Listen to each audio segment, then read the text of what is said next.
Halo Bapak Ibu dan Saudara yang dikasihi oleh Tuhan. Syukur pada Tuhan karena kita boleh memasuki minggu yang baru.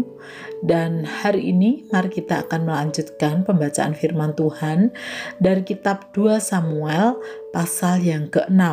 Demikian, Daud mengumpulkan pula semua orang pilihan di antara orang Israel, 30.000 orang banyaknya. Kemudian bersiaplah Daud, lalu berjalan dari Baale, Yehuda dengan seluruh rakyat yang menyertainya untuk mengangkut dari sana tabut Allah yang disebut dengan nama Tuhan semesta alam yang bertahta di atas kerubim. Mereka menaikkan tabut Allah itu ke dalam kereta yang baru setelah mengangkatnya dari rumah Abinadab yang di atas bukit. Lalu Usa dan Ahio, anak-anak Abinadab, mengantar kereta itu. Usa berjalan di samping tabut Allah itu, sedang Ahio berjalan di depan tabut itu. Daud dan seluruh kaum Israel menari-nari di hadapan Tuhan dengan sekuat tenaga, diiringi nyanyian, kecapi, gambus, rebana, kelentung, dan ceracap. Ketika mereka sampai ke tempat pengirikan Nakon, maka Usa mengulurkan tangannya kepada tabut Allah itu lalu memegangnya, karena lembu-lembu itu tergelincir. Maka bangkitlah murka Tuhan terhadap Usa, lalu Allah membunuh dia di sana karena keteledorannya itu. Ia mati di sana dekat tabut Allah itu. Daud menjadi marah karena Tuhan telah menyambar Usa demikian hebatnya. Maka tempat itu disebut orang Peres Usa sampai sekarang. Pada waktu itu Daud menjadi takut kepada Tuhan, lalu katanya, "Bagaimana tabut Tuhan itu dapat sampai kepadaku?" Sebab itu Daud tidak mau memindahkan tabut Tuhan itu ke tempatnya, ke kota Daud. Tetapi Daud menyimpang dan membawanya ke rumah Obed-Edom orang Gad itu. 3 bulan lamanya tabut Tuhan itu tinggal di rumah Obed-Edom orang Gad itu, dan Tuhan memberkati Obed-Edom dan seisi rumahnya. Diberitahukanlah kepada Raja Daud demikian, Tuhan memberkati seisi rumah Obed-Edom dan segala yang ada padanya oleh karena tabut Allah itu. Lalu Daud pergi mengangkut tabut Allah itu dari rumah Obed-Edom ke kota Daud dengan sukacita. Apabila pengangkat-pengangkat tabut Tuhan itu melangkah maju 6 langkah, maka ia mengorbankan seekor lembu dan seekor anak lembu gemukan. Dan Daud menari-nari di hadapan Tuhan dengan sekuat tenaga. Ia berbaju efod dari kain lenan. Daud dan seluruh orang Israel mengangkut tabut itu dengan diiringi sorak dan bunyi sangkakala.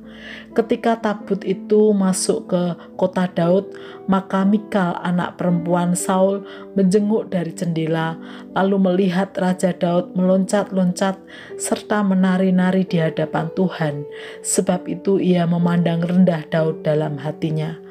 Tabut Tuhan itu dibawa masuk, lalu diletakkan di tempatnya, di dalam kemah yang dibentangkan Daud untuk itu. Kemudian Daud mempersembahkan korban bakaran dan korban keselamatan di hadapan Tuhan. Setelah Daud selesai mempersembahkan korban bakaran dan korban keselamatan, diberi berkatilnyalah bangsa itu demi nama Tuhan semesta alam. Lalu dibagikannya kepada seluruh bangsa itu, kepada seluruh khalayak ramai Israel, baik laki-laki maupun perempuan, kepada masing-masing seketul roti bundar, sekerat daging, dan sepotong kue kismis. Sesudah itu pergilah seluruh bangsa itu masing-masing ke rumahnya. Ketika Daud pulang untuk memberi salam kepada seisi rumahnya, maka keluarlah Mikal binti Saul mendapatkan Daud, katanya, "Betapa raja orang Israel yang menelanjangi dirinya pada hari ini di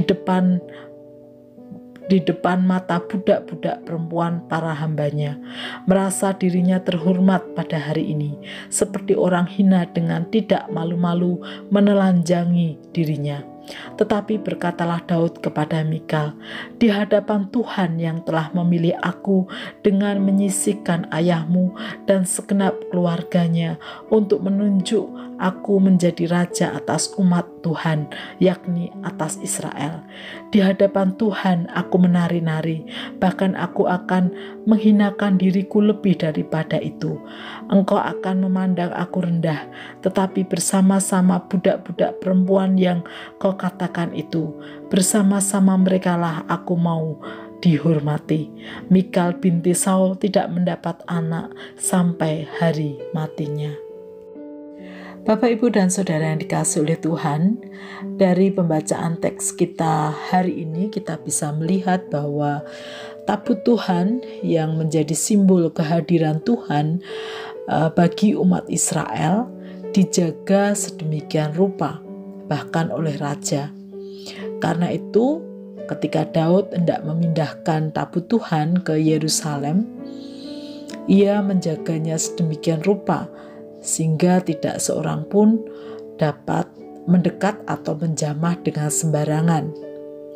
Melalui tabut tersebut, Tuhan mendatangkan hukuman namun juga berkat.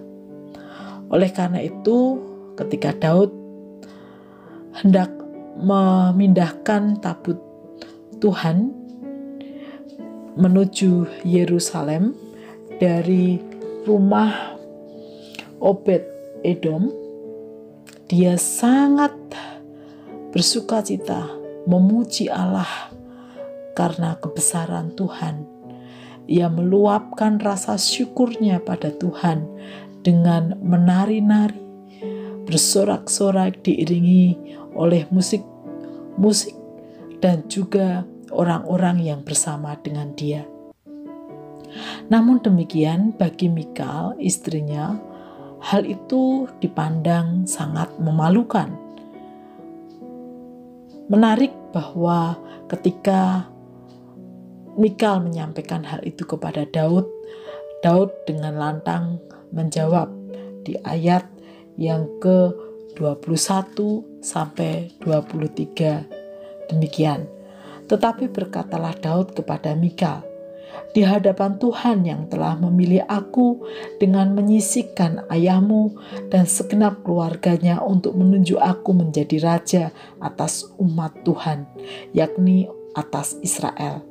Di hadapan Tuhan aku menari-nari, bahkan aku akan menghinakan diriku lebih daripada itu. Engkau akan memandang aku rendah, tetapi bersama-sama budak-budak perempuan yang kau katakan itu, bersama-sama merekalah aku mau dihormati." Inilah jawaban Daud. Dia menyadari bahwa dia bukan siapa-siapa dan dia adalah orang yang hina. Karena itu Tuhan yang menghargainya, Tuhan yang mengangkat dia dari kehinaan, Tuhan yang menempatkan dia menjadi raja atas Israel. Oleh karena itu, di hadapan Tuhan, dia berikan segalanya. Dan juga orang-orang di sekitarnya yang dipandang rendah bersama dengan Daud menerima penghormatan. Bapak, Ibu, dan Saudara yang dikasihi oleh Tuhan, kadang kita cepat menilai dari apa yang dilakukan oleh seseorang. Padahal kita belum tahu apa yang sesungguhnya terjadi. Belum tentu apa yang kita lihat itu keliru. Oleh karena itulah, dari cerita ini kita belajar bagaimana kita harus bersikap hati-hati dalam menilai seseorang. Jangan sampai justru penilaian kita merendahkan orang lain yang pada akibatnya bisa merugikan kita sendiri. Mari kita berdoa. Tuhan Yesus, terima kasih untuk pimpinan dan penyertaan-Mu. Kami mohon anugerah-Mu agar Tuhan memampukan kami untuk bersikap bijak melihat orang-orang di sekitar kami dengan segala tindakan dan perbuatannya, supaya kami tidak dengan mudah menghakimi mereka. Terima kasih Tuhan, di dalam nama Tuhan Yesus kami berdoa. Amin.